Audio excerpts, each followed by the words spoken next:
Tonight, on Sightings, many thought the mystery of the English crop circles was a hoax, but our ongoing investigation has uncovered startling evidence that may prove extraterrestrial contact. This intelligence is almost certainly not human. Then, what sinister spell has cursed the British royalty for 600 years? We uncover the royal curse tonight.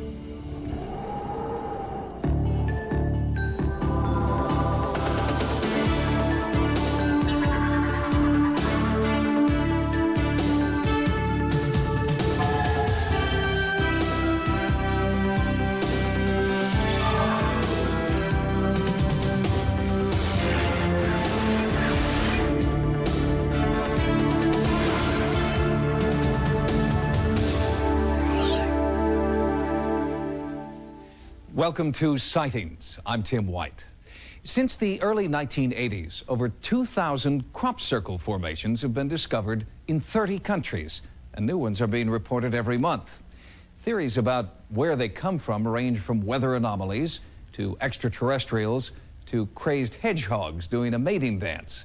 Well, obviously some theories are more credible than others, but the fact remains that something is happening in fields around the world that no one can fully explain. The stories of unexplained designs appearing mostly in the farm fields of England hit an all-time high in 1990. News media from around the world were quick to hail these enigmatic circles and lines as the strangest scientific discovery of the 20th century. For a brief period, crop circles became the darling of popular culture. But then, two hoaxers stepped forward to claim that they had created the crop circles. And just as quickly as the phenomenon began, the media dropped the crop circle story. The hoax theory stuck, and soon the only people still interested were hardcore theorists and scientists. Initially, these were simple single circles, but in 1990, the patterns became much more complex, dramatically so, and blew right out of the water some of the early theories. The early formations were the size of a domestic room. Now you have formation which are almost the size of Central Park, so that we have enormous growth, both in complexity and in size and in numbers. Michael Green is an archaeologist and architecture historian who is also one of the founding members of the Center for Crop Circle Studies. We're not a religious cult. We're not a strange, wacky branch of the UFO movement. We are trying to use rational means to establish what's going on. And the first thing we learnt, and this year in particular, is that there are a few hoaxes. I'm Dave Chorley, this is Doug Barr, and we are the two people that have created the crop circles in 1978 through to today. The most impressive thing to me, and the reason why I actually stopped and listened to what they had to say, was not really what they told me, but what they did in the field. Because when they did the demonstration out in Sussex at Chilgrove, the formation itself was quite messy, but it was amazing how quickly it happened. In 45 minutes, this huge formation was laid down, and that's even accounting for the fact that half the world's press were tramping around it as well with them, asking them for interviews at the same time. But Doug and Dave had only done a few of the hundreds of circles that had been done, and from the evidence, their public demonstrations in broad daylight, they weren't very good at it. But no one really knew what hoaxers could do and what they couldn't do. And so I thought, well, here's an ideal opportunity for a scientific experiment, and the best way to do it is through a competition. Biologist and author Rupert Sheldrake did organize a competition held earlier this year. The challenge was to see if anyone could create crop circles that could not be identified as hoaxes. The circles were made at night, and the next day, the contest winners demonstrated their techniques. What we found was that the standard of artificial circle making was much higher than most people had expected. These people could do very well. The standard was very high indeed, and the most surprising thing was that people could do all this in complete darkness with making very little noise.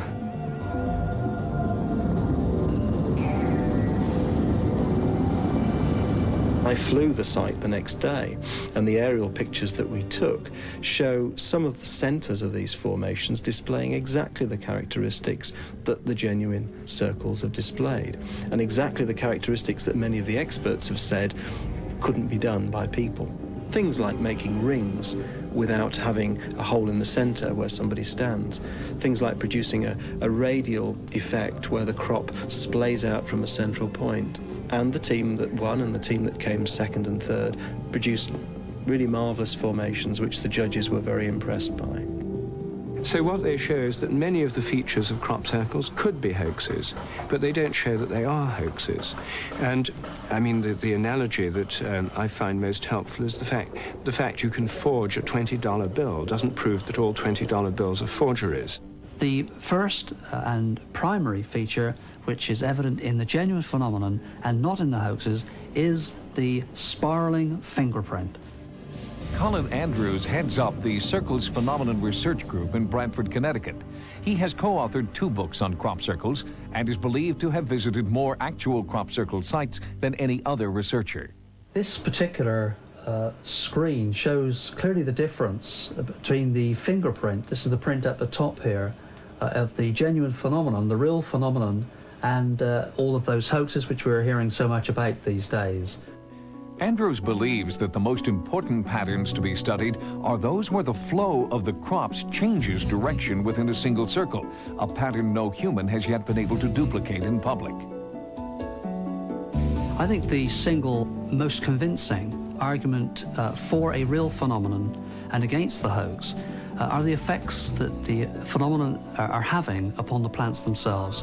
Dr. Levingood, a well-known physicist in the United States, has discovered changes in the structure of the plants themselves, in the cell structure of the plants, the molecular structure of the plants on a number of continents. When a formation hits, it just knocks the heck out of the embryo. They don't grow. The seeds don't develop. Dr. Levingood has discovered that the cell structure of the crops within a formation are distinctly different from undisturbed crops nearby, and that this new cell structure seriously alters the crop's growth.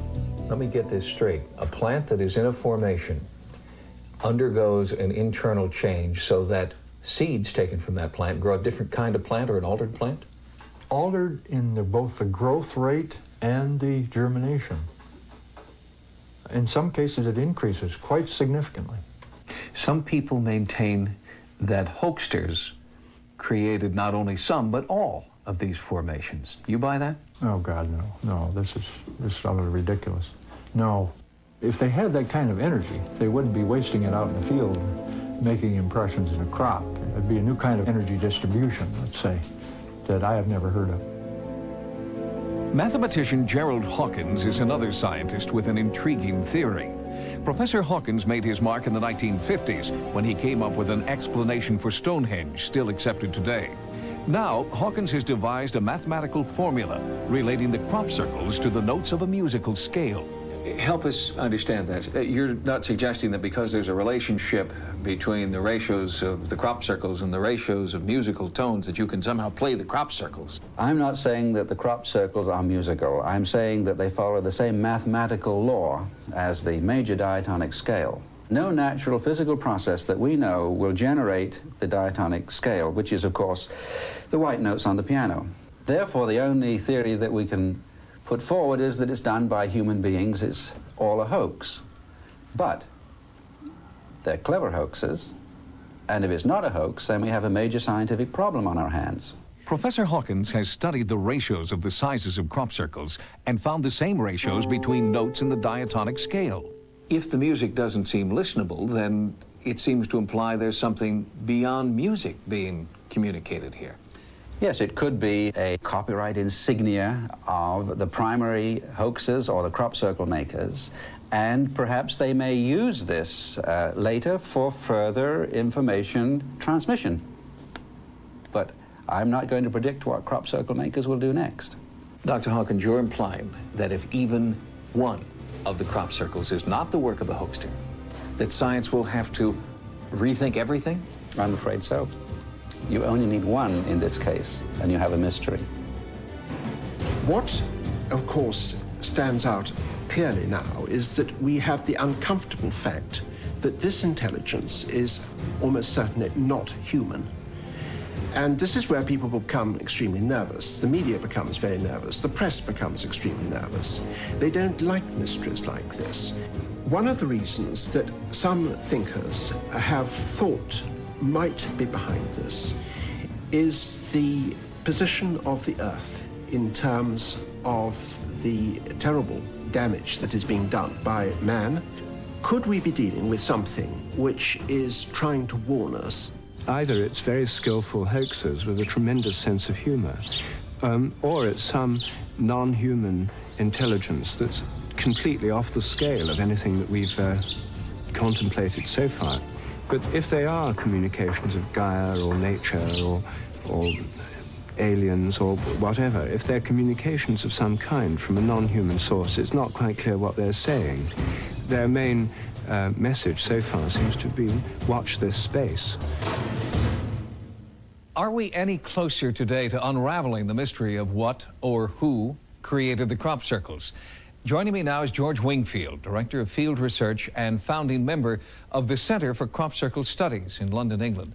George, welcome to Sightings. Hello, Tim.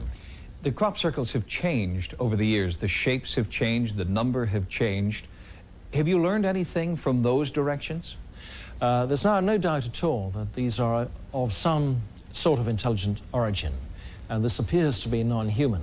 What do the circles seem to be leading toward? I think they are leading us towards an understanding of some other level of intelligence which is not human. Do you believe, George, that the crop circles are an ancient phenomenon, that they've always been there, they just haven't been accounted for by modern means? No, I don't think so. I don't think so at all. I think the crop circles started appearing in quite recent times, probably less than 30 years ago. There may have been a few before that, but very, very few. For you, do the crop circles inspire hope or fear or merely curiosity? Well, they certainly inspire hope. I believe whatever is causing the circles is something which is benign. I don't believe there's anything hostile or evil here, which is what some people would have you to believe. George Wingfield, thank you very much. Thank you, Tim. And we'll be back with more Sightings in just a moment. Coming up next, what sinister spell has cursed the royal family for 600 years? You can't escape it. We reveal the secrets of the royal curse next. In the past 2 years, Britain's royal family has endured an unprecedented amount of scrutiny and negative press. And some people are not surprised because they believe the House of Windsor is suffering under an ancient curse. Are the Windsor curse and the current royal troubles just coincidence? Or can a curse really create scandal, hardship, and even death? A curse is one of the most ancient forms of ritual still surviving today. It can be an elaborate spell or hasty words. King Tut's tomb was believed to be cursed, and some of those who entered it did die under unusual circumstances. The Hope Diamond, the largest in the world, is also thought to carry a curse. But can people really be harmed by something that many believe is merely superstition? Curse is magic, black magic. That is a negative wish that can be made by word of mouth, by saying something that would harm somebody. Anybody can be victimized. Anybody is vulnerable. Throughout this century, Britain's royal family has been the object of scandal and tragedy. From the abdication of Edward VIII to the bloody terrorist attack that killed Prince Charles' favorite uncle. Recent revelations about Princess Diana's unhappy marriage and Fergie's impending divorce from Prince Andrew are just the latest misfortunes that some believe are caused by a little-known royal curse. If such a curse exists, could it explain why, for the first time, the role of the whole British monarchy is being questioned, and some are even calling for its end? In 1986, speculation arose that the personal and public misfortunes of the House of Windsor were due to a centuries-old curse. It was believed to have first taken its toll on the Queen Mother's family in the early 19th century at their ancestral home in Scotland. Rumors about the curse surfaced after it was revealed that two nieces of the Queen Mother, thought to be dead, had actually been hidden away in a mental hospital for over 40 years. The nieces, Nerissa and Catherine Bowes-Lyon, are also first cousins to Queen Elizabeth, who is a direct descendant of the Bowes-Lyon family. The fact is that the Queen has an enormous number of cousins, and if you looked through the list of them all, you would find all sorts of, unfortunate characters. So too, there were two nieces of the Queen Mother who it was understood and indeed published that they had died many years ago. And what happened was that they were born mentally deficient. What actually happened in 1986 was that both these women were alive and well at this stage.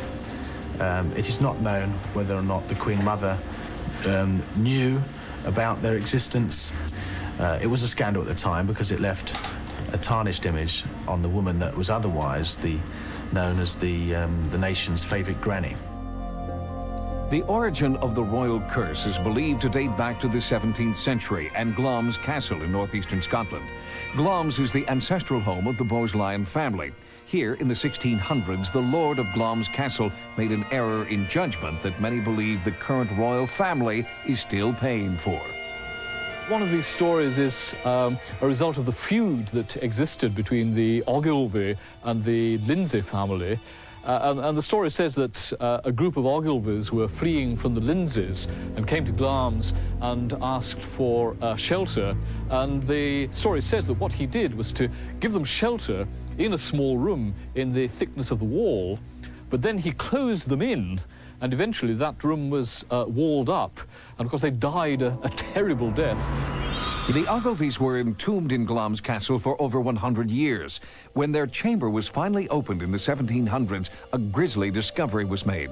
They had been so desperately hungry before they died that they'd even got to the stage of eating their own limbs. At least one of the skeletons had his teeth around his forearm.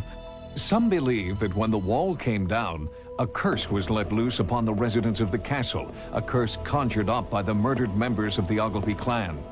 The first manifestation of the curse is thought to have occurred in 1821, with the birth of the then Earl's firstborn son, Thomas Bowes-Lyon, the great-great-great-uncle of Queen Elizabeth. He was a, if you like, a hybrid between Quasimodo and Phantom of the Opera. His entire body was covered with hair, almost like an ape. He had very small arms and very small legs. And when his father, the 11th Earl, saw his son and heir, he was so horrified that he banished him from his sight.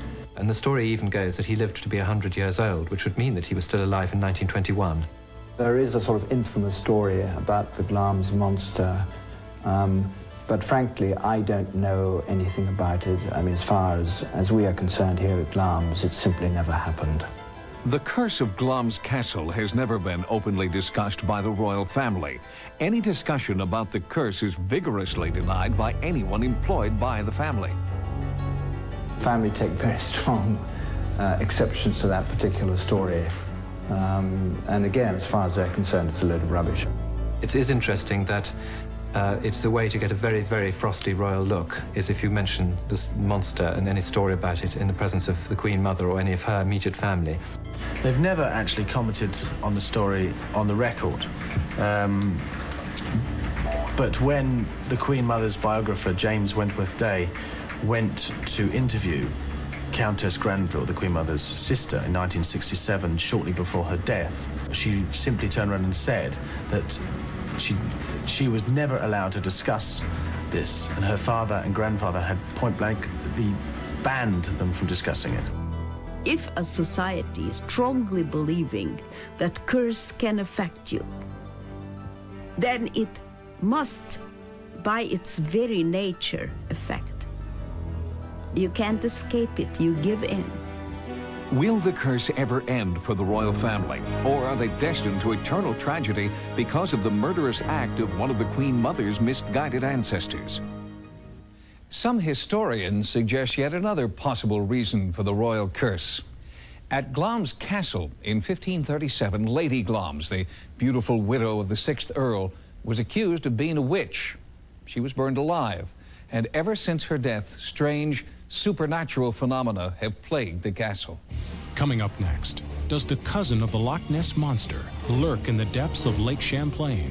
Swings his entire body around and lifts his neck and head out of the water entirely. On a recent special edition of Sightings, we reported on Operation Deep Scan, the latest scientific search for proof of the existence of the Loch Ness Monster. Now, an update on the findings of Operation Deep Scan and information about a lake monster sighted right here in the United States. Operation Deep Scan, the most comprehensive and sophisticated search of Loch Ness to date, did come up with an important new sighting. Using sonar, an unexplained creature of large proportions was tracked through the murky lake for more than 2 miles.